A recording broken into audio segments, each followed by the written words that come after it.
Hello guys, welcome back हो गया तुम सबका अनदर वीडियो में। आज की इस वीडियो में हम सीखने जा रहे हैं कि एट्रीब्यूट्स क्या होते हैं। और ये जो है, अगर आपने सीख लिए, अगर आपको इनका पता चल गया कि एक्चुअल में ये चीज़ क्या है, तो भाई समझो हुडनी का 50% गेम ख़त्म। यानी कि भाई ये यकीन करो भाई, अगर तुम लोगों को एट्रीब्यूट्स का पता लग गया, एट्रीब्यूट्स की समझ आ गई, तो भाई कोई चीज़ आपके लिए मुश्किल फिर नहीं रह जाएगी। बिकॉज इसका ही आगे सारा काम होता है एट्रीब्यूट्स का, जो बेसिकली डाटा अपने अंदर स्टोर करता है। मैं आपको सब कुछ डिटेल में बताता हूँ। एंड अगर आपने पहले वाली क्लास नहीं देखी तो जाके देख लो, जहाँ पर मैंने इंट्रो किया था और उसके बाद रेंडर वगैरह निकाले थे थोड़े बहुत। हुडनी को इंस्टॉल कैसे करना है फ्री में, वो भी मैंने आपको बताया था। अच्छा जी, आज है हमारी क्लास नंबर 2, जिसका टॉपिक है attributes. And attribute is a piece of information stored on geometry. Simple words में बताता हूँ, एट्रीब्यूट एक आइडेंटिटी कार्ड की तरह है जो बताता है कि किस पॉइंट के पास क्या इन्फॉर्मेशन है। लाइक मेरे पास मेरा आइडेंटिटी कार्ड है, वो उसके ऊपर लिखा होगा कि मेरा CNIC नंबर, मेरा डेट ऑफ बर्थ, मेरा नेम, यानी कि वहाँ पर उस आइडेंटिटी कार्ड के ऊपर मेरी इन्फॉर्मेशन लिखी होगी। ठीक हो गया, यानी कि मेरा डाटा स्टोर होगा। ठीक है, ओके। तो अब हम चलते हैं एक रियल लाइफ एग्जांपल की तरफ, जिससे आपको मज़ीद समझ आ जाएगी कि एट्रीब्यूट होता क्या है। अब देखिए, एक क्लासरूम है, उसके अंदर स्टूडेंट्स बैठे हैं बहुत ज़्यादा। ठीक है, अब हर स्टूडेंट का अपना डाटा है। लाइक उसका नेम हो गया, उसका एज हो गया, उसका रोल नंबर हो गया, उसका फेवरेट कलर हो गया। ठीक है, यानी कि ये उसका अपना डाटा है। अब ये नहीं कि सारे क्लासरूम में जितने भी बच्चे बैठे हैं उनका सारों का जो रोल नंबर है वो एक हो जाएगा, फेवरेट कलर एक नहीं। उनका अपना अपना डाटा है, उनका अपना अपना नाम है, रोल नंबर है और फेवरेट कलर है।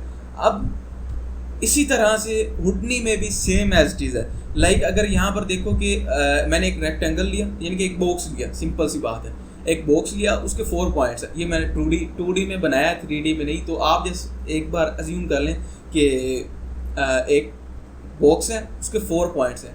ठीक है, अब ये देखो, अब सेम एज इट इज जैसे क्लासरूम में बच्चे थे, यहाँ पर एक बॉक्स है और उसके अंदर 4 पॉइंट्स हैं। ठीक हो गया। अब हर पॉइंट के पास अपना डाटा है। लाइक पॉइंट नंबर हो गया, पोजीशन हो गया, कलर हो गया, पी स्केल हो गया और वेलोसिटी होगी। अब सेम एज इट जैसे क्लासरूम में बच्चे यहाँ पर हुडनी में बॉक्स के पॉइंट्स थे और पॉइंट्स का अपना डाटा है। लाइक अगर यहाँ पर ये देखो, ये इस कॉर्नर पे है तो इसकी अपनी पोजीशन है, और इसकी इस पॉइंट की अपनी पोजीशन है, अपना कलर है। ठीक है, और चले मैं आपको विजुलाइज करके दिखा देता हूँ। यहाँ पर कलर का हम जो चेंज कर लेते हैं।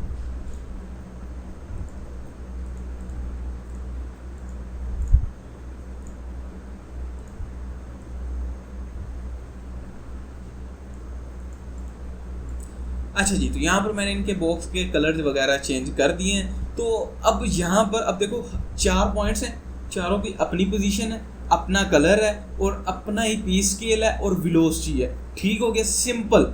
अब जो ये सारी इंफॉर्मेशन स्टोर कहाँ हो रही है, वो एट्रीब्यूट के अंदर हो रही है। लाइक अगर देखो मुझे इसकी पोजीशन चाहिए, तो वो पोजीशन एट्रीब्यूट में इन 4 पॉइंट्स की पोजीशन स्टोर होगी।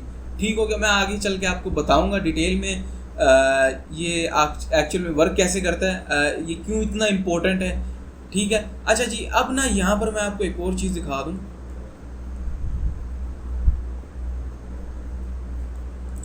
तो यहाँ पर आपको बता दूं कि जो मेन एट्रीब्यूट हुडनी के हैं वो ये हैं। Like @p is equal to this is the position of point. यानी कि जो एट्रीब्यूट p है वो पॉइंट्स की पोजीशन को शो करता है कि कौन सा पॉइंट 3D वर्ल्ड स्पेस में कहाँ पे है। ठीक हो गया।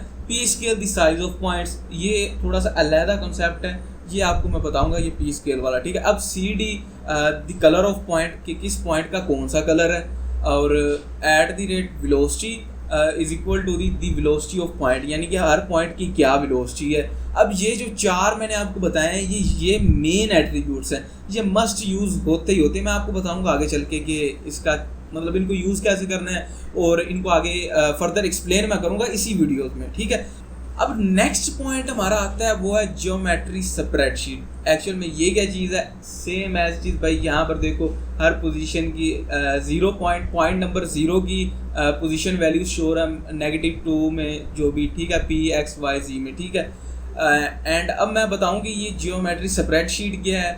सेम एज चीज जैसे क्लासरूम में एक रजिस्टर होता है जिसके ऊपर लिखा होता है कि इसका क्या मतलब, रजिस्टर के ऊपर सबके नाम लिखे होते हैं और उसमें लिखा होता है कि इसका क्या रोल नंबर है और इसका क्या नंबर है, एक्चुअल फ़ोन नंबर क्या है और इसका फेवरेट, यानी कि इस तरह एक रजिस्टर होता है जिसके ऊपर हमारी प्रेजेंटेशन वगैरह सब कुछ वो लगती है, ठीक है। अटेंडेंस रजिस्टर समझ लो, या फिर एक ऑफिस में होता है रजिस्टर जिसके अंदर क्या कहते हैं कि हमारा सारा डाटा स्टोर होता है, यानी कि हमारी एज क्या है, हमारा रोल नंबर क्या है, हमारा फेवरेट कलर कौन सा है और हमारा नेम है, यानी कि एक रजिस्टर होता है। चलो समझ लें वो क्लासरूम में ही होता है, ठीक हो गया। और उसके ऊपर हमारा सारा डाटा स्टोर होता है, यानी कि हमारी एज क्या है, रोल नंबर क्या है और फेवरेट कलर क्या है। सेम एज चीज़ अब इन पॉइंट्स का डाटा कहाँ पे हमें शो होगा, वो होगा जियोमेट्री स्प्रेडशीट में, जहाँ पे हमें पता चलेगा कि ले भाई पॉइंट नंबर 9 की क्या पोजीशन है, पॉइंट नंबर 13, 14, 15 की क्या पोजीशन है। एंड सेम एज चीज़ सारे पॉइंट्स की पोजीशन यहाँ पे जियोमेट्री स्प्रेडशीट में होती है। चले अब मैं आपको लेके चलता हूँ हुडनी की तरफ। अच्छा जी, हम आ गए यहाँ पर हुडनी में एंड यहाँ पर अब मैंने जो जियोमेट्री स्प्रेडशीट की सेटिंग की हुई है वो कुछ इस तरह से की हुई है। तो आप लोगों की जो जियोमेट्री स्प्रेडशीट है वो यहाँ पर मेरे ख्याल से इंस्पेक्टर में तो आप लोगों की जियोमेट्री स्प्रेडशीट यहाँ पर आ रही होगी नज़र, बट मुझे यहाँ पर अच्छी नहीं लगती। बिकॉज देखिए ना, अगर सीन व्यू में एक स्फीयर को देख रहा हूँ तो उसको पहले मतलब उसके पहले पॉइंट्स ढूंढूँ कि हाँ भाई मैंने पॉइंट नंबर 13 की जो है वो पोजीशन स्केल रोटेशन पोजीशन देखनी है, तो मैं उसके लिए जियोमेट्री स्प्रेडशीट पे जाऊंगा और यहाँ पर आके देखूंगा। तो मोस्ट ऑफ द टाइम जब हम कम्प्लेक्स काम कर रहे होते हैं तो भाई ये जो है बहुत ज़्यादा ना इरिटेट करने लग जाता है। तो मैं जो है वो इसको यहाँ पर इस तरह अलहदा टैब में यूज़ नहीं करता। मैं आपको बताता हूँ मैं कैसे यूज़ करता हूँ। सबसे पहले इसको क्लोज कर दें इस टैब को एंड देन यहाँ पर जाएँ इस एरो के ऊपर एंड यहाँ पर लिखा हुआ है स्पिल्ट पैन टॉप बॉटम, यानी कि ऊपर से नीचे स्पिल्ट हो जाएगा, ठीक हो गया। लेफ़्ट टू राइट हो जाएगा, यानी कि इस तरह स्पिल्ट हो जाएगा। ये देखिए इस तरह स्पिल्ट हो गया एंड मैं अभी इसको क्लोज करता हूँ। मुझे चाहिए टॉप टू बॉटम, तो मैं उसके लिए यहाँ पर जाऊँगा टॉप एंड बॉटम। तो ये देखिए हमारा यहाँ पर जो व्यू है सीन व्यू वो यहाँ पर स्पिल्ट हो गया। तो मैं यहाँ पर न्यू टैब में जाऊँगा, new pan tab and inspectors में जाऊँगा एंड जियोमेट्री स्प्रेडशीट को यहाँ से सिलेक्ट करूँ, ठीक है। अब सीन व्यू को यहाँ से मैं एक बार क्लोज कर देता हूँ, इसका कोई काम नहीं। अब अगर मैं यहाँ पर आऊँगा ना ये वाले एरो पे, तो वो ऐसे नीचे जो है वो चला जाएगा, ठीक हो गया, हाइड हो जाएगा। जिसका क्या फ़ायदा है कि मोस्ट ऑफ द टाइम अगर मुझे नहीं भी चाहिए तो मैं इस तरह हाइड कर लूँ और जब मुझे चाहिए तो मैं यहाँ पर उसको ऐसे ओपन कर लूँ और हाइड कर लूँ, ठीक है। एंड चले अब आपको लेके चलता हूँ एक सिंपल एग्जांपल की तरफ के जहाँ पर हमें पता चल सके एक्चुअल में एट्रीब्यूट्स होते हैं। तो यहाँ पर मैं अगेन एक स्फीयर ले लूँ एंड यहाँ पर इसके रोज एंड कॉलम्स को इंक्रीज कर दूँ लाइक 100 कर दूँ, ठीक है। ये देखिए हमारा कितना जो है स्मूथ स्फीयर आ गया एंड यहाँ स्मूथ वाइट शेडेड, हाँ ठीक है। चले एक बार इसको स्मूथ शेडेड कर लेते हैं, ठीक है। अच्छा जी, अब ना यहाँ पर मैं यूज़ करने लगा हूँ थोड़ी बहुत ही कोडिंग वगैरह। ईजी है भाई, टफ नहीं है। अभी मैं यहाँ पर लेके आता हूँ एट्रीब्यूट ट्रायंगल। आपने जितनी भी वैक्स कोडिंग करनी होती है वो इसके अंदर करनी होती है एट्रीब्यूट ट्रायंगल के अंदर। तो अब इसको यहाँ पर कनेक्ट कर लेता हूँ एट्रीब्यूट ट्रायंगल को एंड इसका नाम रख देता हूँ असाइनिंग कलर, ठीक है। असाइन कर दिया इसको, अब कलर लगाने लगे इसको, ठीक है। एंड यहाँ पर लिखूँगा सबसे पहले CD। मैंने आप लोगों को ऑलरेडी बताया कि ये क्या है, एक एट्रीब्यूट है। यहाँ पर ये देखो CD, सेम एज चीज लिखना है capital C and small d, ठीक हो गया। एंड यहाँ पर लिखना है एट्रीब्यूट को अगर आपने कॉल करना है, यानी कि एट्रीब्यूट को अगर आपने लिखना है तो इसी तरह लिखना है @CD इक्वल्स टू, यानी कि बराबर है। मैं यहाँ पर करली ब्रैकेट्स लगाता हूँ एंड लिखता हूँ 0 1 एंड सेमी कोलन मत लगाना भूलिएगा वरना एरर आ जाएगा, ठीक है। अब यहाँ पर देखें कि हमारे जो स्फीयर का कलर है वो ब्लू हो गया, ठीक हो गया। अब यहाँ पर ये हुआ गया है तो मैं आपको ले चलता हूँ जियोमेट्री स्प्रेडशीट में, वहीं पे हमें पता चलेगा कि एक्चुअल में हुआ गया। अब यहाँ पर ये देखें कि एक नया जो है वो एट्रीब्यूट क्रिएट हो गया, यानी कि अगर इसको मैं एक बार बंद करूँ तो हमारे पास जो स्फीयर है, अब यहाँ पर देखो हर पॉइंट की हमें पोजीशन x में मिल रही है, y में है और z में है, हर पॉइंट की पोजीशन, हर पॉइंट की, ये हमारे पॉइंट्स हैं, ये हमारे जो हैं ये पॉइंट्स हैं, यानी कि यहाँ पर देखें ये सारे इतने ज़्यादा पॉइंट्स हैं हमारे स्फीयर के अंदर। लेके चलता हूँ, कितने 9801 पॉइंट्स हैं हमारे पास यहाँ पर, ठीक है। चलिए मैं इसको लेके चलता हूँ ऊपर। एंड अब यहाँ पर देखें कि जैसे ही मैंने इसको कलर असाइन किया है तो इसने एक और नया एट्रीब्यूट क्रिएट कर दिया है। वो क्रिएट कर दिया इसने CD एट्रीब्यूट, यानी कि कलर डिस्प्ले एट्रीब्यूट, ठीक हो गया। अब यहाँ पर लिखा हुआ है कि RGB, ये देखिए RG और B, और ब्लू की वैल्यू को मैंने 1 कर दिया, यानी कि इस टाइम जो हमारा स्फीयर है वो ब्लू हो गया। अगर यहाँ पर मैं ब्लू को करता हूँ 0 एंड रेड वैल्यू को 1 करता हूँ तो ये हमारा जो स्फीयर है वो भी रेड हो जाएगा, ठीक हो गया। अच्छा जी, तो अब मैं क्या करने लगा हूँ, अब जो हमारी पोजीशन की वैल्यूज़ है ना उनको एज अ कलर के तौर पर इस्तेमाल करना चाहता हूँ। तो यहाँ पर एक चीज़ नोट करो कि यहाँ पर हमारी पोजीशन x की वैल्यू भी नेगेटिव में है, पॉजिटिव में नहीं है, नेगेटिव में। लाइक अगर मैं यहाँ पर 0 0 कर दूँ 0 0 तो ये यहाँ पर ब्लैक हो जाएगा। तो ये यानी कि अगर 0 से नीचे जाएगा तो वो जो है वो ब्लैक ही रहेगा। अगर अगर नेगेटिव में वैल्यूज़ जाएंगी तो वो ब्लैक हो जाएंगी, और अगर मैं पॉजिटिव में रखूँगा तो वो वहाँ पर कलर जो है वो चेंज होंगे, ठीक हो गया। अब मैं यहाँ पर क्या करता हूँ, सिंपल सा कि मैं चाहता हूँ कि यार ना सबसे पहले तो मैं पोजीशन की वैल्यूज़ बल्कि ठीक है। तो अब यहाँ पर एक चीज़ नोट करो कि मेरे पास जो पोजीशन y है वो इस टाइम 0.5 है, ठीक है। अब मैं इसको कहता हूँ कि भाई मुझे ना असाइन करना है @ अच्छा ये y है, ठीक है, ये x है, ये y है और ये z है। मैं कहता हूँ इसको मुझे असाइन करना है p.y। इसने तो भाई एरर दे दिया। अब एरर क्यों दिया? क्योंकि ये करली ब्रैकेट्स जो हैं वो इस चीज़ को रिकॉग्नाइज नहीं कर रही, कह रही पता नहीं इसने क्या लिख दिया है, ना समझ आ रही है ना कुछ, और बस एम ही लिख दी है।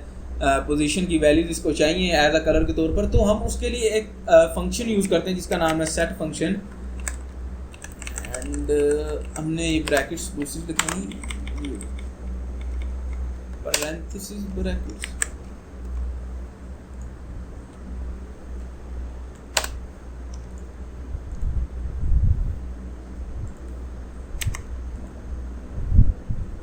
And there we go. अब यहाँ पर देखो कि पोजीशन वाली जो प्लस में है वैल्यू उसने उसको फॉलो किया। लाइक अगर नेगेटिव हम सेलेक्ट करता हूँ। अच्छा जी, अब यहाँ पर देखो नीचे है, ये नहीं कि नीचे कुछ भी नहीं है, नीचे है, ये देखो है, लेकिन यहाँ पर अब देखो मैंने लिखा है कि @position.y इसकी वैल्यू को यूज़ करो एज अ ग्रीन वैल्यू, ठीक है। यहाँ पर देखो एज अ ग्रीन वैल्यू, तो उसने क्या किया है, उसने सेम एज चीज़ पोजीशन वाली वैल्यूज़ उठाई और उसने असाइन कर दी CD ग्रीन को, ठीक है। यहाँ पर ग्रीन वैल्यूज़ असाइन कर दी सेम एज चीज़। ये देखें 0.5 0.5 -0.5 -0.5। अब मैं क्या करता हूँ, यहाँ पर कि जो पोजीशन की वैल्यू है इसको ज़रा चेंज करके देखता हूँ कि हमारा कलर भी चेंज हो रहा है कि नहीं हो रहा। इसको मैं यहाँ पर कर देता हूँ लाइक पॉइंट, ओके। तो अब देखो हमारी पोजीशन अगर हमने चेंज की है तो जाहिर सी बात है भाई, अब 0.6 हो गया। मैंने यहाँ पर पोजीशन y में चेंज की, 0.6 हो गया, ठीक है। एंड अगर अब मैं जाऊँगा यहाँ पर CD एट्रीब्यूट में तो देखो हमारी सारी वैल्यूज़ पॉजिटिव में होगी। 0.6 मैंने इंक्रीज़ किया था, ये देखो सारी वैल्यूज़ जो हैं वो 1.1 तक गई हैं। एंड क्योंकि यहाँ पर पोजीशन की वैल्यू जो है 1.1 से स्टार्ट हो रही है एंड कहाँ तक लास्ट तक जा रही है, 0.1 तक जा रही है लास्ट। और CD ग्रीन में भी सेम एज चीज़ है, 1.1 है और लास्ट कहाँ तक जा रही है, मिनिमम वैल्यू जो है वो 0.1 है, ठीक हो गया। अब यहाँ पर तुम लोगों ने ये चीज़ तो नोट की होगी कितनी इंटरेस्टिंग है। अभी ना आपको आगे चल के थोड़ी चीज़ें और बताता हूँ। अब हमने कलर तो यहाँ पर असाइन कर लिया, लेकिन अब इसमें यार मैं कहता हूँ थोड़े बहुत यार वेरिएशन भी आए ना। अब एक ही कलर है, कितना बोरिंग लग रहा है, थोड़े बहुत मतलब वेरिएशन वगैरह आए। तो मैं उसके लिए क्या करता हूँ, सिंपल सबसे पहले सारी वैल्यूज़ को प्लस में करता हूँ, थोड़ी बहुत इनमें वैल्यूज ऐड करता हूँ ताकि ये वैल्यू सारी प्लस में हो जाए, नेगेटिव में ना हो। एंड उसके बाद अब मैं यहाँ पर जाता हूँ, अब इसकी जगह 0 की जगह अच्छा यहाँ पर मैं मल्टीप्लाई भी कर सकता हूँ। यहाँ पर अगर लिखता हूँ ना शिफ्ट मल्टीप्लाई बाय 2 तो हुआ यहाँ पर कुछ बिल्कुल हुआ है भाई, उसने मल्टीप्लाई 2 कर दिया। अब यहाँ पर देखो कि 1.1 था लेकिन CD में मैंने इसको सॉरी जब मैंने एट्रीब्यूट रैंगल में इसको कहा कि भाई इसको मल्टीप्लाई कर दो, पोजीशन Y को मल्टीप्लाई कर दो 2 के साथ और उसको इक्वल कर दो CD एट्रीब्यूट में, ठीक है, CD एट्रीब्यूट में। तो अब उसने क्या किया, 1.1 मेरे पास पोजीशन की वैल्यू थी, मैंने कहा यार इसको उठाओ, इसके साथ मल्टीप्लाई करो 2 को और तो जो वैल्यू आए उसको यहाँ पर CD में असाइन कर दो, CD की ग्रीन वैल्यू में असाइन कर दो, ठीक है। अब उसने सेम एज चीज़ किया, 1.1 मल्टीप्लाई बाय 2, जाहिर सी बात है 2.2, ठीक हो गया, एंड 0.1 मल्टीप्लाई बाय 2 0.2। अब उसने सारी वैल्यूज़ को मल्टीप्लाई कर दिया 2 के साथ और जो वैल्यूज़ हैं वो हमारी और ज़्यादा ब्राइट हो गई हैं, ठीक है। अब मैं आपको आगे चल के बताता हूँ भाई, सब कुछ बताऊँगा, 1 मिनट।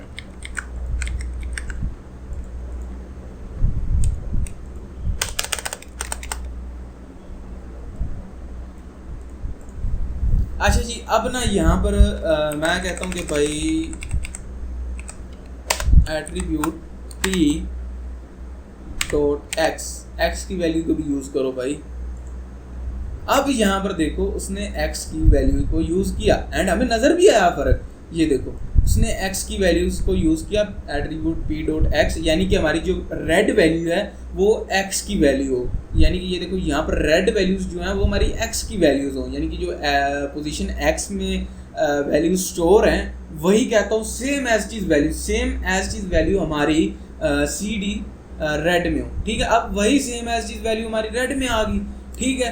ये हर एक पॉइंट की अपनी अपनी अपना अपना कलर है, यानी कि यहाँ पर देखो इस पॉइंट, मैं आपको पॉइंट दिखाता हूँ यहाँ पर ले जाकर, तो यहाँ पर देखो हर पॉइंट का अपना अपना कलर है, ये देखो कोई तेज़ होगा, कोई लाइटर होगा, कोई डार्क होगा, ठीक हो गया। एंड अब मैं चाहता हूँ कि भाई सेम एज चीज़ हमारी ग्रीन वाली वैल्यू Z वैल्यूज़ को कॉपी करे, ठीक है। @ लिखता हूँ P डॉट लगाया एंड उसके बाद यहाँ पर लिख देता हूँ Z, पता नहीं क्यों इतना सोच रहा हूँ। And as you can see कि हमारे पास यहाँ पर Z वैल्यूज़ भी आ चुकी हैं, भाई देखो कितना कमाल का बॉक्स लग रहा है, ठीक हो गया। हमने असाइन इसको कर दिया कलर, ठीक है। अब मैं ज़रा इसको साइड पे कर देता हूँ। अब आपको, मुझे लगता है कि आप लोगों को आइडिया होगा और हो गया होगा कि एट्रीब्यूट्स का एक्चुअली में काम क्या है, ठीक हो गया। अभी भी नहीं समझ लगी तो भाई लग जाएगी, ना टेंशन लो, ठीक है। क्योंकि अभी जो है वो थोड़ा सा आगे हम थोड़ा सा एडवांस करने लगे। भाई एक बात और मेरे ज़हन में रखो, इसकी बार बार प्रैक्टिस करो, प्रैक्टिस करोगे तो कुछ आएगा, ऐसे देखते रहोगे तो भाई कुछ भी नहीं होगा, ठीक हो गया। एंड अब यहाँ पर देखो कि हमने इसका कलर X Y Z तीनों में असाइन कर दिए, यानी कि अगर पहले मैं करता तो अगर सेट ना लगाता, सेट का ऑपरेशन यहाँ पर ये एक्चुअली में सेट है कि ये एक प्री डिफाइंड फंक्शन है, हुडनी ने इसको ऑलरेडी सब कुछ चीज़ें बताई हुई हैं कि इस चीज़ को तुमने ऐसे मैनेज करना और इसको ऐसे, ठीक हो गया। ये एक प्री डिफाइंड फंक्शन है, ठीक है। और एक होता है प्री डिफाइंड फंक्शन और एक होता है user defined function. User defined function क्या होता है, बेसिकली जो हमने खुद, मतलब हुडनी ने नहीं, जो मैंने खुद कोई फंक्शन बनाया हो एंड देन उसके बाद उसको जो है मैंने अप्लाई किया, और मैं आगे वो भी चल के बताऊँगा। ये बेसिकली हमने इस time pre defined function use किया, ठीक हो गया। ये हम इसके अंदर आ गए हैं। अच्छा जी, तो अब मैं क्या करने लगा हूँ, ये हमारा असाइन हो गया कलर, इसको मैं थोड़ा सा अब कर देता हूँ साइड पे। अब मैं यहाँ पर एक और एट्रीब्यूट रैंगल लेता हूँ। अच्छा, आपको एक और चीज़ बताऊँ, यहाँ पर हमारे पास एक कलर सोप लेवल का नोड है जो बेसिकली क्या करता है, सेम काम करता है, लेकिन भाई इसमें उतनी ज़्यादा समझ लें कि कम्प्लेक्सिटी नहीं होती। भाई ये चीज़ें कम्प्लेक्सिटी की जो मैं बता रहा हूँ ना, ये आपको अभी नहीं पता चलनी, मुझे पता है। अभी आप कहोगे कि भाई तेरे पास कलर नोड था, तूने हमें इतने कोड लिखा दिए, ये बता दिया, वो बता दिया, कलर नोड लगाते और यहाँ पर कलर सेलेक्ट करते, जो भी कलर करते वो कलर हो जाता। इतनी ज़्यादा साइंस लगा, ये चीज़ें आपको आगे चल के मैं बताऊँगा, ना टेंशन लो भाई, नहीं आप लोगों की जान छोड़ने वाला भाई, ना टेंशन लो, आगे चल के बताऊँगा। अच्छा जी, यहाँ पर कलर नोड के अंदर क्या है, यहाँ पर RAM from attribute, same as चीज़, यहाँ पर एट्रीब्यूट सेलेक्ट, और वो पूछ रहा है कौन सा एट्रीब्यूट को आप यूज़ करना चाह रहे हैं, तो मैं यहाँ पर पोजीशन को सिलेक्ट करूँ, तो आप भाई सेम टू सेम भाई इसमें, और मुझे बताओ इसमें कोई फ़र्क है? नहीं है, बिकॉज यहाँ पर उसने क्या किया है कि पोजीशन की वैल्यूज़ को एज अ कलर की वैल्यूज़ में कन्वर्ट कर दिया, यानी कि जो पोजीशन की वैल्यूज़ थी वही उसने एज अ CDR में कन्वर्ट कर दिया। ठीक है, अब यहाँ पर असाइन कलर में भी वही हमने काम किया है एंड कलर एट्रीब्यूट में भी वही काम हो गया। भाई फिर क्या फ़ायदा यार इतना कोडिंग करने का, आगे चल के बताता हूँ भाई। अभी और भी चीज़ें मैंने आपको बतानी है, फिर आपने कहना कि भाई एम कोडिंग में लगा हुआ है। और अभी अभी अभी छोड़ो इसको, एक बार मैं साइड पे कर देता हूँ, इसको भाई छोटा करता हूँ, ये कुछ कहें। अच्छा, अब मैं एक और लेके आता हूँ यहाँ पर एट्रीब्यूट रैंगल।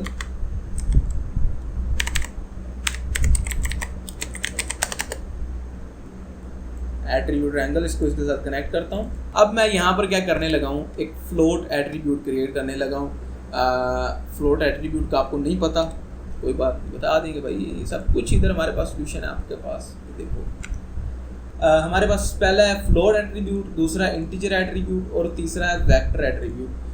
एट्रीब्यूट कह रहा हूँ ना, तो ये बात को थोड़ा गौर से समझना, यानी कि अपने अंदर डाटा स्टोर करता है। अब फ्लोट एट्रीब्यूट किस तरह का डाटा स्टोर करता है, वो एक्चुअली में डाटा स्टोर करता है पॉइंट्स में, यानी कि फॉर एग्जांपल 1.5 हो गया, 0.5 हो गया। आपने अगर मैथमेटिक्स की है तो आपको पता ही होगा कि फ्लोट क्या है। वो बेसिकली फ्लोट की वैल्यू आ गई जिसमें डेसिमल पॉइंट नंबर होता है। ठीक हो गया, सिंपल सी बात, यानी जिसके अंदर पॉइंट आ जाता है, जैसे 3.2 आ गया, 4.2 आ गया, 5.2 आ गया एंड सिंपल सी बात है, यही फ्लोट होता है। जब हमें पॉइंट में वैल्यूज़ चाहिए होती हैं तब हम बेसिकली फ्लोट को यूज़ करते हैं, फ्लोट एट्रीब्यूट को। ठीक है, लेकिन जब हमें वैल्यूज़ चाहिए होती हैं 1 2 3 4 -1 2 3 4 -31 -22 माइनस वट, ठीक है, आपको पॉइंट में वैल्यूज़ नहीं चाहिए होती, आपको एक इंटीजर यानी कि एक नंबर चाहिए होता है, चाहे वो माइनस में हो चाहे वो प्लस में हो। ठीक है, एक नंबर चाहिए होता है। ठीक है, अब वो नंबर 100 भी हो सकता है, -100 भी हो सकता है। ठीक है, इंटीजर सिंपल यही है। और इसी तरह का ये डाटा अपने अंदर स्टोर करती है, लाइक होल नंबर स्टोर करती है और विदाउट डेसिमल पॉइंट। ठीक है, हो गया, सिंपल सी बात है। अब उसके बाद आता है हमारे पास एक तीसरा वेक्टर। अच्छा, हमने अभी CD एट्रीब्यूट यूज़ किया है, मुझे बताओ उसके अंदर हमने कितनी वैल्यू स्टोर की हैं। चलो 1 मिनट सोच लो, कोई नहीं। हमने उसके अंदर 3 वैल्यू स्टोर की हैं, X, Y और Z। हमने 3 वैल्यू स्टोर की। हाँ, वो CD में आप कह लो रेड ग्रीन ब्लू, बट की हमने कितनी वैल्यूज़ हैं स्टोर? 3। जब हमें इसी तरह की 3 वैल्यू स्टोर करनी होती हैं तो हम बेसिकली वेक्टर एट्रीब्यूट का यूज़ करते हैं। ठीक हो गया, अब आप लोगों को पता चल गया होगा कि फ्लोट एट्रीब्यूट का क्या काम है, इंटीजर एट्रीब्यूट का क्या काम है। चलिए अब हम चलते हैं अपनी हुडनी की एग्जाम्पल में। अच्छा जी, तो अब यहाँ पर देखो, एट्रीब्यूट रैंगल में आओ एंड यहाँ पर अब लिखो मुझे वैल्यूज़ चाहिए, आप लोगों को जिसमें मर्जी चाहिए आप लिख लो, बट जो मुझे चाहिए वो फ्लोट एट्रीब्यूट में चाहिए। अच्छा जी, हम अपनी जो अब आपको फ्लोट और इंटीजर और वेक्टर का पता चल गया होगा, तो मैं यहाँ पर लिखता हूँ फ्लोट अली लिखता हूँ। वेरिएबल लिखना है जिसके अंदर मैंने ये सारा डाटा स्टोर करना है, तो मैं यहाँ पर अली लिख लेता हूँ। ठीक है, नाम अली, ठीक है। एंड देन अब मुझे अप्लाई करनी है नॉइस। अब noise already pre defined function है। इसी तरह से हुडनी के अंदर पता नहीं मल्टीपल, भाई मैं आपको दिखाता हूँ यहाँ पर F1 क्लिक करके कि हुडनी के जो वैक्स फंक्शन है कितने। अच्छा जी, तो ये रहे हमारे वैक्स फंक्शंस, तो ये रहे हमारे वैक्स फंक्शन।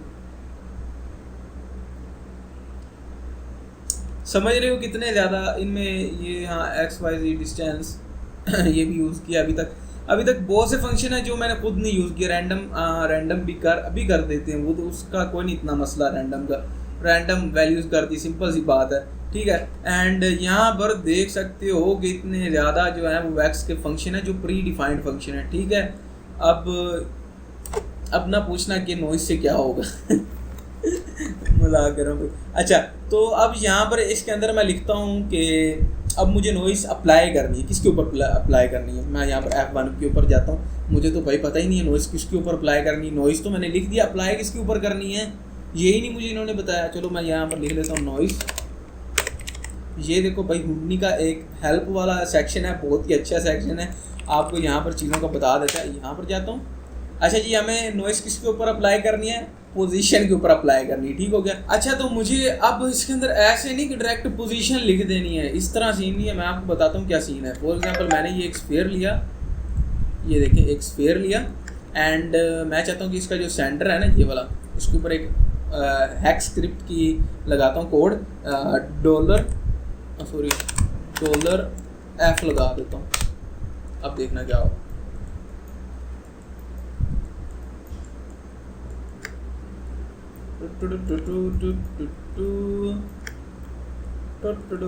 और अगर मैं इसको प्ले करूंगा तो ये देखें एनिमेशन यहाँ पर हमारी वैल्यूज हो रही हैं। अच्छा इसको अब मैं प्ले करता हूँ तो यहाँ पर देखो कि ये देखो इसकी वैल्यूज एनिमेट हो रही हैं, मतलब वैल्यूज एनिमेट हो रही हैं, एक एक वैल्यू हर फ्रेम में ऐड हो रही है। तो यहाँ पर अगर चलता हूँ 240 पे तो यहाँ पर देखो 240.5 होगी वैल्यू।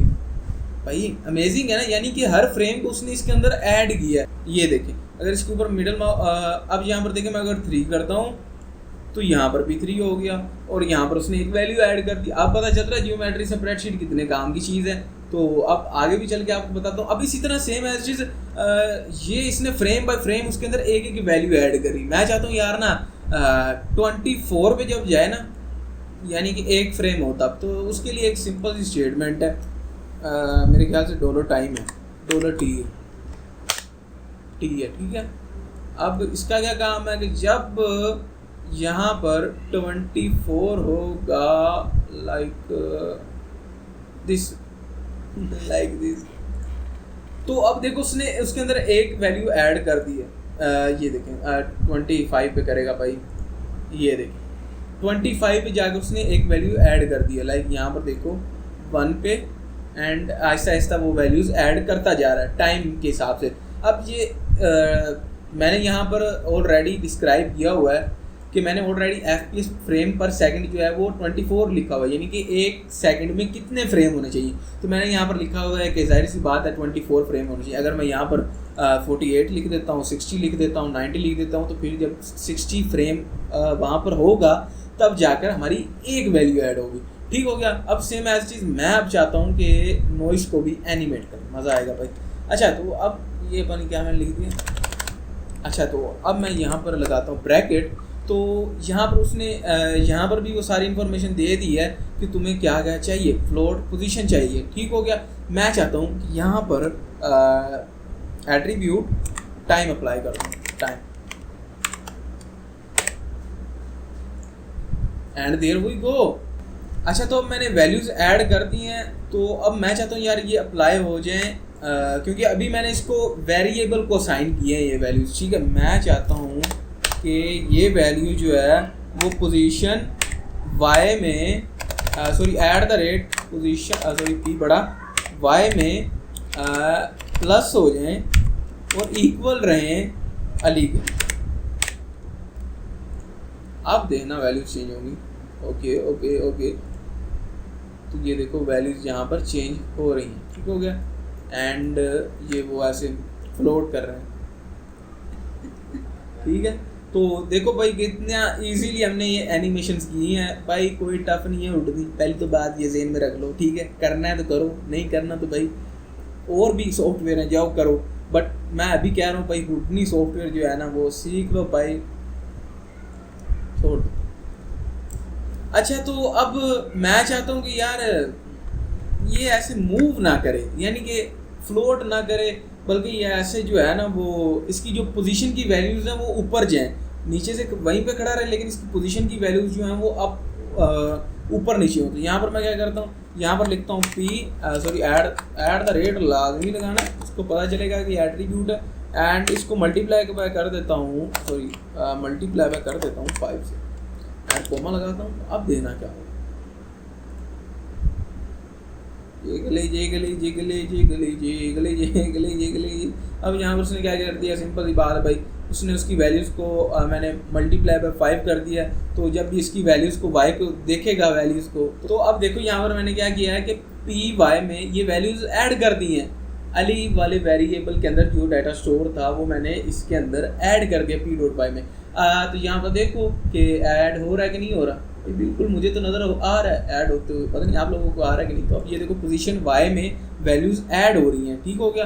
ठीक है, तो अब देखो कितना इजीली हमने यहाँ पर एक नॉइस ऐड कर दिया। अब फिर जो मैं आप लोगों को काम करके दिखाने लगा हूँ, नहीं ये कोडिंग करने का तेरा फ़ायदा क्या, जब हुडनी ने तुम्हें बना के दे दी है तो तुम्हें कोडिंग करने का क्या फ़ायदा है भाई। बात तो तुम लोगों की सही है, लेकिन ये आगे जाके मैं प्रूव करूँगा कि कोडिंग का क्यों फ़ायदा है।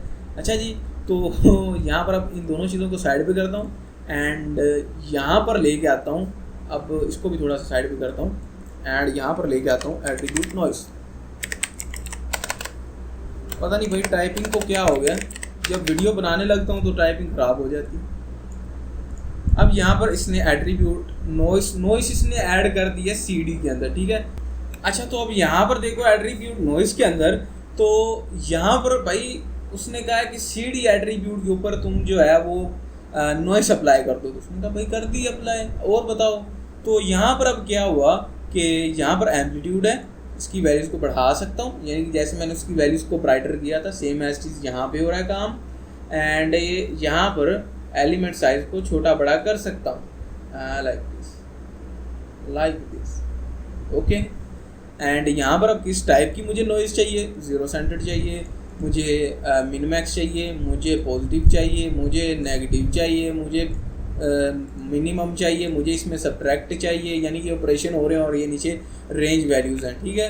एंड देन इसको मैं रीसेट कर देता हूँ, control middle mouse to reset that parameter, ठीक हो गया।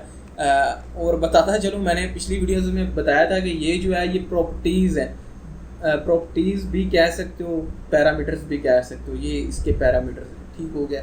अब कंफ्यूज मत होना कि ये क्या हो गया, क्योंकि आगे जाके मैं पैरामीटर्स ही कहूँगा, प्रॉपर्टीज़ जो है वो भाई बड़ा ओल्ड सा लगता है, ठीक है।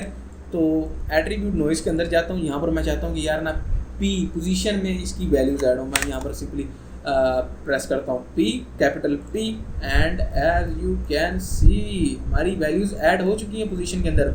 लाइक यहाँ पर जैसे मैंने की थी इसके अंदर ऐड, वो मैंने कम वैल्यूज़ ऐड की थी, यहाँ पर बहुत ज़्यादा स्ट्रॉन्ग वैल्यूज़ ऐड हो चुकी हैं। ये देखिए, सॉरी इसके अंदर जाकर ये देखिए, अच्छा इसके अंदर जाकर आगे क्या ऑप्शन आ रहा है, एनिमेशन का ऑप्शन, इसको ऑन कर दें तो आपकी वैल्यूज़ एनिमेट होती रहेंगी, ठीक है। तो आपको पता चल रहा है कि भाई इसकी वैल्यूज़ जो हैं वो एनिमेट हो रही हैं। तो प्ले कर देता हूँ, तो भाई देखो इसकी वैल्यूज़ जो हैं वो एनिमेट हो रही हैं, कोई मसला नहीं आ रहा, कोई कुछ नहीं, सब कुछ ओके जा रहा है, ठीक है। तो अब मैं एक और काम करता हूँ कि यहाँ पर कलर एट्रीब्यूट को भी एनिमेट करता हूँ। लाइक यहाँ पर जाकर CD में C and D, and now as you can see कि अभी तो एनिमेट नहीं हो रहा कलर, बिकॉज बल्कि कलर एनिमेट हो रहा है मेरे ख्याल से, हाँ। तो ये देखो कुछ इस तरह से बना दिया, पता नहीं क्या बना दिया। एलिमेंट साइज जो मैंने आया वो यहाँ पर बहुत कम रख दिया, बड़ा कर देता हूँ, ओह ठीक है। साथ में कलर्स भी एनिमेट हो रहे हैं, ठीक हो गया। अब ये जो सोप लेवल के टूल्स हैं ना, ये सोप लेवल नोड जो हैं, ये बेसिकली बहुत ही ज़्यादा इजी हैं और ये फ्रेंडली हैं, बहुत फ्रेंडली हैं भाई। देखो कितना इजीली मैंने बना दिया, कोई इतनी ज़्यादा इसमें मुश्किल नहीं थी, जस्ट एट्रीब्यूट सेलेक्ट किए और मैंने लगा दिया, ठीक है। एंड जबकि वैक्स की तरफ आता हूँ तो भाई बहुत ही कम्प्लेक्स काम है, छोड़ो इसको, व्यूवर्स कह रहे हैं इसको छोड़ो, आगे से कोडिंग नहीं करनी तुमने अगर ट्यूटोरियल वायरल करने हैं तो। अच्छा जी, तो अब यहाँ पर एक चीज़ और बता दूँ, यहाँ पर मैंने कलर भी एनिमेट कर दिया। अब सेम एज इसमें भी कर सकता हूँ, इसको यहाँ से यहाँ पर इसको इसके साथ कनेक्ट कर देता हूँ, and as you can see अब मैं यहाँ पर एक ट्रांसफॉर्म लगा लेता हूँ, ट्रांसफॉर्म एंड मर्ज नोड लगाता हूँ। आपको कंपैरिजन दिखाऊंगा कोडिंग का और इसका, लेकिन वो सेम एज चीज़ रिजल्ट भी निकाल दूँ बिकॉज सारा वैल्यूज़ का फ़र्क है, बट आपको बताने की कोशिश ये कर रहा हूँ कि भाई ये अभी मैं आपको बताने की कोशिश करता हूँ। ये देखो रेंडर्स निकालने तो रेंडर्स निकाल लो, क्योंकि हमारे कलर्स वगैरह इनके अंदर अप्लाई हैं, हाँ हमारे इनके अंदर कलर्स वगैरह अप्लाई हैं। लाइक मैं यहाँ पर पॉइंट लाइट लेके आता हूँ एंड देन उसको यहाँ से थोड़ा सा सॉरी कैमरे के अंदर जाता हूँ, कैमरा क्रिएट तो किया, अच्छा पॉइंट लाइट क्रिएट की थी, पॉइंट एड हमारी वहीं पे है एंड थोड़ी सी ब्राइटनेस इंक्रीज कर देता हूँ, रेंडर व्यू में जाता हूँ and raw camera he select रहने देता हूँ। जो सीन व्यू का कैमरा आ रहा था बाय डिफ़ॉल्ट, तो वो उसी एंगल को जो है वो रेंडर करेगा। यहाँ पर देखते हैं क्या रिजल्ट्स आते हैं। ओके पता नहीं क्या बना दिया भाई। भाई इसको थोड़ा सा और इंक्रीज कर देता हूँ। ओके ओके ओके, कुछ तो नज़र आ रहा है बनते हुए, एलियंस जैसे वो नहीं होते भाई। ये देखो इसके कलर्स बहुत ही ज़्यादा कम जो है वो इतने इसके, अच्छा तो इसके कलर इतने ज़्यादा लाइट हैं, लेकिन भाई इसके देखो कितने डार्क हैं। और मैंने ये सारा वैक्स के थ्रू किया है। यहाँ पर ये देखो एट्रीब्यूट रैंगल को यहाँ पर लिखा तो था साइन, क्या साइन किया था, नोस, ठीक है कोई फ़र्क नहीं आएगा, ठीक हो गया। And now you can see कि आज हमने कर दी है एट्रीब्यूट की क्लास क्लियर। कितनी सिंपल थी, बहुत ही सिंपल थी भाई। यकीन करो अगर आप एट्रीब्यूट्स को समझ लेते हो, मैं तो भाई अगले 2-3 दिन कह रहा हूँ वीडियो अपलोड ही ना करूँ भाई। आप लोग प्रैक्टिस करो एट्रीब्यूट्स पे, जितनी हो सकती है आप प्रैक्टिस करो। आप जेमिनी से पता करो। अभी मैं एक चीज़ आपको और दिखाता हूँ कि एआई का कैसे यूज़ करना है। तो अब मैं बताता हूँ तुम्हें कि जेमिनी का तुम लोगों ने कैसे यूज़ करना है। अब इसको कहोगे मुझे, अच्छा मैंने जेमिनी को कहा कि आज मेरे एडिशन में हुड नहीं है, एट्रीब्यूट्स की क्लास दी है, मुझे एग्जांपल दो जो मैं कर सकूँ, लाइक एडवांस हो फॉर प्रैक्टिस के लिए। इंटर दबाते हैं एंड नाउ देखते क्या रिजल्ट है। वाह, हुडनी सीख रहे हो, कमाल है। हुडनी में एट्रीब्यूट्स ही सब कुछ है। अगर आपने एट्रीब्यूट्स पे ग्रिप बना ली तो समझ जाओ आपने हुडनी का दिल जीत लिया भाई। ये बातें तो आपको मैं ही बता सकता। देखा भाई, ये चीज़ें जो हैं मैंने आपको ऑलरेडी वीडियो के स्टार्ट में बता दी थी कि वाकई हुडनी में एट्रीब्यूट्स ही सब कुछ है। तकरीबन समझ लो दिल जीत लिया आपने, ठीक हो गया। अच्छा जी, अब इसको सारा कुछ साइड पे करते। अब उसने क्या किया है, उसने कहा है कि तुम डिसइंटीग्रेशन इफेक्ट बनाओ रैंगल और स्कैटर के थ्रू। आपको एक ऑब्जेक्ट को धीरे धीरे हवा में गायब करना है, जैसे वो थैनोस वाला डिसइंटीग्रेट इफेक्ट नहीं देखा, सेम एज इट। अब कैसे करेंगे, एक पिक ऐड या स्फीयर लें, एक एट्रीब्यूट रैंगल लें और एक कस्टम एट्रीब्यूट बनाए, लेट्स से @burn, ठीक है। रैंगल में लिखें @burn is equal to p.y plus @time। इससे एक्सिस के मुताबिक वैल्यू चेंज होगी। अब एक स्कैटर सॉप लगाएं और उसे डेंसिटी एट्रीब्यूट की जगह बर्न लिख दें। आप क्या सीखा कि कैसे आप कस्टम एट्रीब्यूट से जियोमेट्री की डेंसिटी और पॉइंट्स का जनरेट कर सकते, यानी कि जनरेट कंट्रोल कर सकते हो। बहुत इजी है भाई, ये करो। नीचे उसने कितनी एग्जांपल दे दिए, नीचे उसने कॉम्प्लेक्स आपको दे दिया। अगर आपको ये कोडिंग की नहीं समझ आ रही, भाई ये कोडिंग की मुझे नहीं समझ आ रही, इसको ब्रेक डाउन करो, ठीक है। तो वो तुम्हें ए से लेकर जी तक सब कुछ ब्रेक डाउन करके दिखा देगा। अगर तुम्हें कोडिंग नहीं करनी तो भाई ये भी बात ठीक है कि अगर तुम्हें कोडिंग नहीं भी करनी तो तुम इसको कहो कि भाई मैंने एक चीज़ हवा में उड़ानी है, मुझे कोडिंग दो जो मैं रैंगल नोड में लगाऊं और हवा में उड़ने लगे। सिंपल, ठीक हो गया। अच्छा जी, डिसइंटीग्रेट वाले एग्जांपल मैंने कहा आपको करके दिखा दूँ।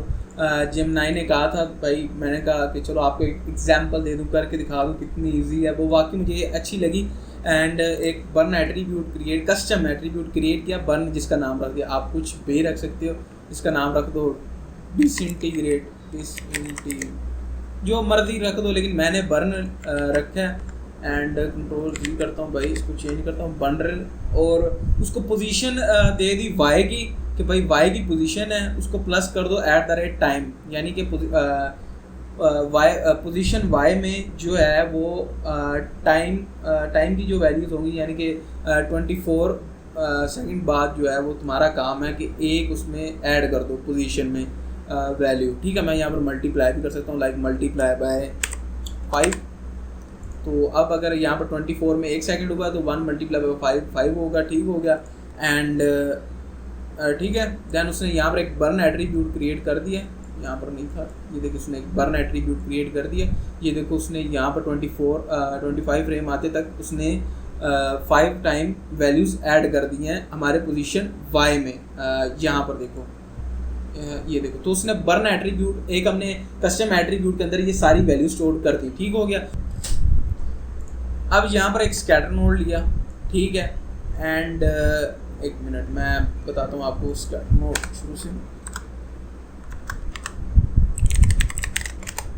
एक स्कैटर नोड लिया एंड देन इसको इसके साथ कनेक्ट किया एंड इसको देखा, विजुअलाइज किया। अब मैं चाहता हूँ कि फोर्स टोटल काउंट नहीं, मैं इसको एज अ डेंसिटी तो सॉरी इसको एट्रीब्यूट के थ्रू कंट्रोल करना चाहता हूँ, तो मैं यहाँ पर लिख देता हूँ मेरा एक एट्रीब्यूट है बर्न, उसके हिसाब से ये कंट्रोल हो। ठीक है। अच्छा जी, स्कैटर एट्रीब्यूट क्या है? बेसिकली हमारी जियोमेट्री को पॉइंट्स में कन्वर्ट कर देता है स्कैटर नोड के थ्रू। मेरे पास टाइम बहुत कम है, यकीन करें। जितने पॉइंट्स हमारे पास यहाँ पर होते हैं 266, ये उसको उतने में कन्वर्ट कर देता है 266 में।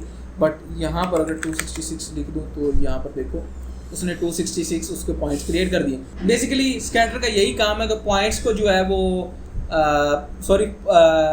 जियोमेट्री को जो है वो पॉइंट्स में कन्वर्ट कर देता है। सिंपल सी बात है। ठीक है, इसको मैं डिलीट कर देता हूँ एंड देन स्कैटर में जाता हूँ। तो अब आप इसके रिजल्ट्स देखो कि मैंने बर्न एट्रीब्यूट लगाया और डेंसिटी स्केल 10 रख दिया। ठीक है, एंड देन अब इसको प्ले किया तो ये देखो भाई यहाँ पर पार्टिकल्स जनरेट हो रहे हैं। ये देखो एंड पर जाकर देखते हैं कितने पार्टिकल्स हैं हमारे पास। 1595 पार्टिकल्स हैं एंड पर। अगर फर्स्ट फ्रेम पे जाएं तो देखो हमारे पास कितने हैं, 48 पॉइंट है। तो हमने कितने पार्टिकल जनरेट किए? हमने 1595 पार्टिकल्स जनरेट किए हैं, बस सिंपल हमने सिर्फ एट्रीब्यूट्स को कंट्रोल करके। भाई कितना ईजी है भाई, लिटरली भाई ये बहुत ही इजी कॉन्सेप्ट है एट्रीब्यूट्स वाला। मैंने इतनी लंबी वीडियो बना दी, उम्मीद है कि ये वाली वीडियो आपको अच्छी लगी होगी। और अगर अच्छी लगी तो भाई वीडियो को लाइक, कमेंट और खासतौर पर सब्सक्राइब करना मत भूलिएगा। दोस्तों मिलते हैं नेक्स्ट वीडियो में, तब तक के लिए दुआओं में याद रखिएगा। भाई मैं भी कब से थक गया हूँ बैठ के। तो आज की इस वीडियो में इतना ही, मिलते हैं नेक्स्ट वीडियो में, तब तक के लिए दुआओं में याद रखना। अल्लाह हाफ़िज़।